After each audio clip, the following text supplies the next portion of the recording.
ever get the feeling your HR office is more like a principal's office? Well, workplace conflict is inevitable, and built-up stress can occasionally cause even your top performers to lash out, like a classic episode of Jerry Springer. But as the referee in a room of adults, how do you deal with the he said, she said scenarios between two employees? First, meet with each of the employees involved in the conflict individually. Ask if there's anything going on in their lives that they'd like to share. Sometimes even a model employee who's liked by his coworkers will keep a personal problem a secret to avoid having to deal with it until they finally hit their breaking point. In other cases, a generally bad-tempered person can sometimes keep themselves under control for the first several months of employment and then act out once they feel more comfortable.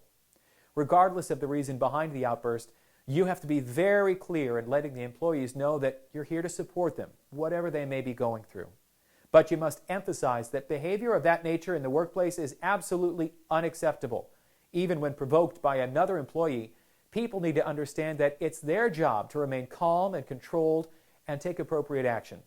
To bring back the old grade school analogy, that means informing the principal when someone hits you rather than smacking them back, even if you think they deserve it. In addition to your verbal warning, write up a formal note documenting the conversation. Sign and date the notice and require the employees to do the same. Then keep it on file just in case it becomes a recurring problem. Once you've met with all the employees individually, sit them down together. Ask if there is anything they'd like to get out in the open in order to help them move forward. If the situation seems to be isolated and unlikely to occur again, let it rest. If the behavior was simply the result of someone having a bad day, they'll likely be just as interested in moving on as you are.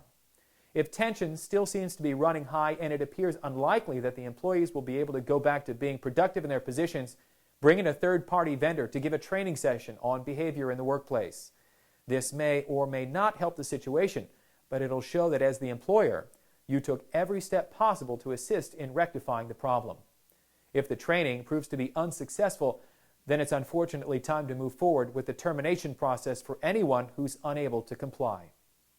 Now, despite these recommendations, it's important to keep in mind that all situations must be assessed individually. If an employee, for example, is being harassed in the workplace, there's a completely different course of action that must be taken by both HR and management. Generally speaking, though, a quick and compassionate response with a firm emphasis on company expectations should go a long way in keeping the peace in the workplace. I'm Dan Cohen for the Job Channel Network.